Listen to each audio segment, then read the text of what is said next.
Hello from Alaska! Samahan nyo kami ngayong araw na mag-grocery shopping dito sa Fairbanks. Ang Fairbanks ang pinakamalapit na syudad sa amin. Halos mga 2 oras din na pagmaneho, depende sa road condition. First stop namin is Costco. Dito kami namimili ng mga bultuhan talaga na grocery. Mas nakakamura kasi pag bultuhan na yung binibili. Inuna muna namin kunin yung mga fresh produce, mga gulay at saka prutas. Tapos last na namin na kinukuha yung mga frozen na pagkain. Kumuha kami ng tagda-2 bag ng chicken thighs, breast, at wings. Maramihan talaga yung binibili namin kasi nga every 1 to 2 months lang kami pumupunta ng Fairbanks kasi nga malayo. Sa biyahe pa lang mapapagod ka na kasi halos 2 oras ba naman yung biyahe nyo papunta pa lang yan ha.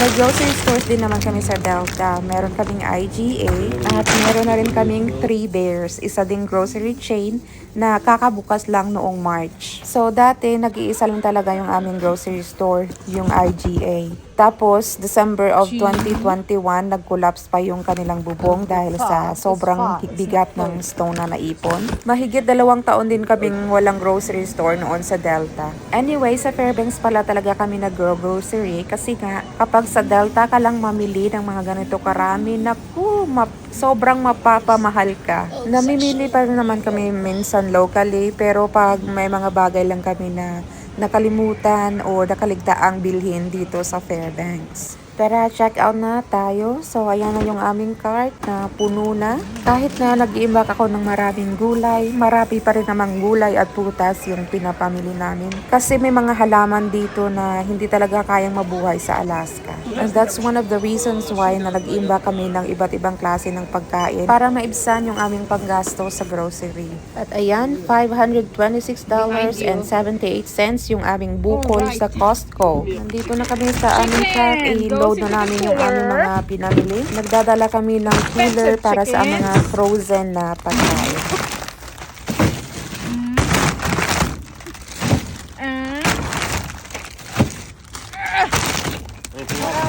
Cold. Oh, cheese. Cheese. Cheese can go here. I think that's it. Hummus belly.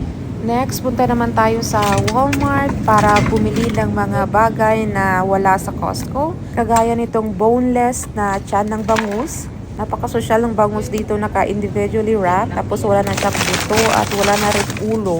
Kumuha na rin ako ng isang pack ng tilapia. Malinis na rin yung tilapia na yan. Wala na siyang kaliskis at wala na rin lamang loob. Next naman na kinuha ko is itong golden bihon. Lagi akong may stock ng bihon kasi paborito ko yung pansit. And pag nag-crave ako, ayun, madali na lang. Kukuha na lang ako sa aming pantry at magluluto. Kasi wala rin naman kaming Asian store sa Delta. Kumuha na rin ako dito ng pansit canton kasi isa ito sa paborito ng asawa ko. At pinamihan ko na rin. Hindi po niya ito kinakain everyday ha. Eight. Ayan, get for pancit canton. Ang tirador ng pancit canton. Yun, hindi na kontento sa nakuha kong pansit canton ng asawa ko kaya kumuha pa siya ng marami. Kumuha din ako sa Walmart ng soy-free na vegetable-based butter kasi as much as possible iniiwasan ko yung dairy and then soy-free din yung kinuha ko kasi meron akong friend na hindi pwede sa soy at dairy din. At minsan pag naluluto ako sa aming church potluck, sinusigurado ko na makakakain din siya ng niluluto ko. May nabili din pala akong sabitan ng mga flower baskets na hindi included sa aming listahan. At yung total ng aming bukol sa Walmart ay $302.03. Next stop, punta naman kami sa Lowe's, isa sa home improvement store dito sa Fairbanks. At ito naman tayo, tingin-tingin sa mga outdoor furniture kahit na wala tayong planong bumili nito ngayon.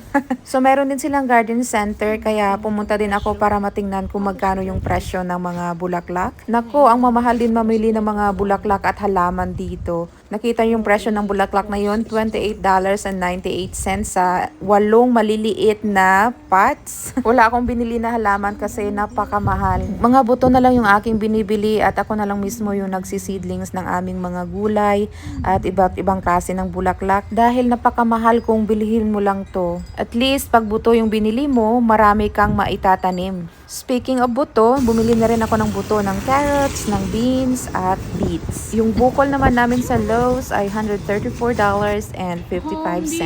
Next stop ay sa Home Depot naman kami pumunta, isa ring home improvement store. Kumuha kami ng isa pang mataas na cabinet na gagawin naming imbakan ng aking mga pinipreserve na pagkain kasi yung nabili naming dalawa ay kulang pa rin. Bumili na rin kami ng mga gamit para sa aming garden at greenhouse kagaya na itong mga hose. Medyo malaki rin yung aming bukol dito sa Home Depot, $515.88. Paglabas namin parang uulan. Nakikita niyo ba yung mga malalaking rain clouds? All set. Woohoo. Finally, last stop na. Pumunta naman kami dito sa isang Asian Mart. Kaya tayo na spring roll wrapper. Actually, ibalik ko tong isa kasi susubukan ko din yung brand na to. And naghahanap ako ng bangus. Buong bangus. Gusto ko yung buong bangus. Ito na lang yung bangus. $13.99. My goodness. Sa dalawa. At ito, masarap din to. Ewan ko magkano to. Wow, $18. My gosh. 19. Oh my goodness. 18. Naku, wag na nga. Bangus na lang ako. Isip ang talong nila maganda pa. Ganda pa ng talong nila. Medyo ano na. Kasi masarap yung talong. Talong, $6.20. I think kangkong ito, $9.08. Ito, kuha ako ng lemongrass. Nasaan yung medyo mura-mura. I think ito yung pinakamura. $5. $5.93. Ibaba muna natin. So, ito yung itsura dito. Parang nasa Pilipinas lang. May mga stuff toy din sila doon. Ayan. And then dito, oh. Hanap tayo ng snack.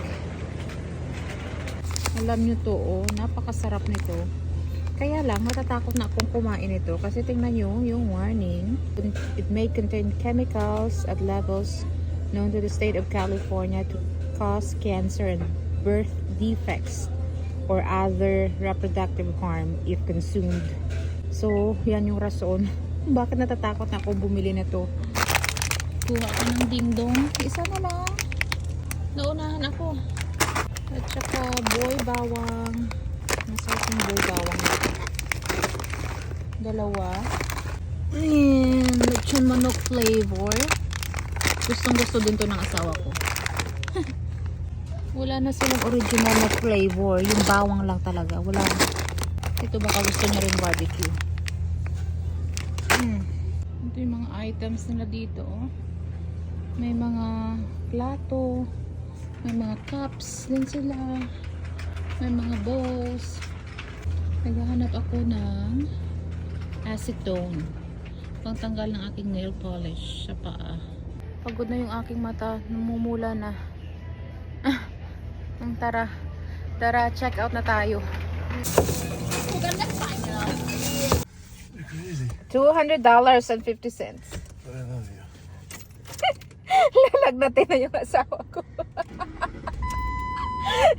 $71.62. Says you better put your seatbelt on. And then, binigyan ako ulit ito. Lagi ako may freebies pag nag-shop ako dito sa You better Mimi's. put your seatbelt on. That's gonna get crazy. Yeah. Bye-bye, Mimi!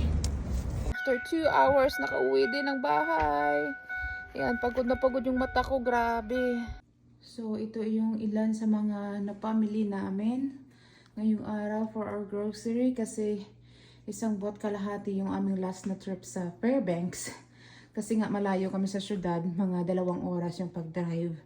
So ito yung mga fresh produce, talong, kangkong, tanglad, lemongrass, asparagus, mais, avocado, papaya, mushrooms, kamote, sibuyas, lettuce, pinya, saging, bok choy, grapes, 3 case ng mangga, butter na soy-free and dairy-free, cream cheese, itlog na ilan yan? 5 dosena, pancit canton, sardinas, isang corned beef,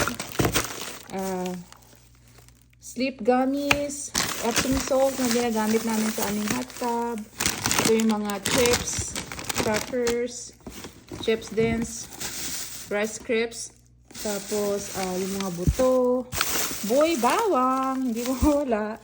Yung artichoke na paborito ko, pickled na artichoke.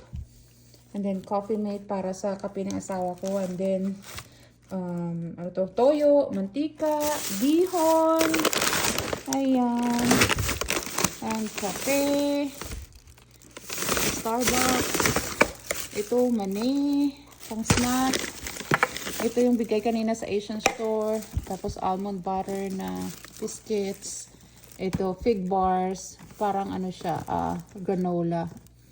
And then, let's see, ito yung aking crackers na gluten-free, garlic and herb. Probiotic ng aking asawa, mantika, pomegranate juice, orange juice, English muffins, and then Vietnamese pho.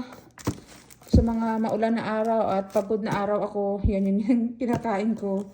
And then, pero minsanan lang kasi hindi naman maganda to sa ating katawan.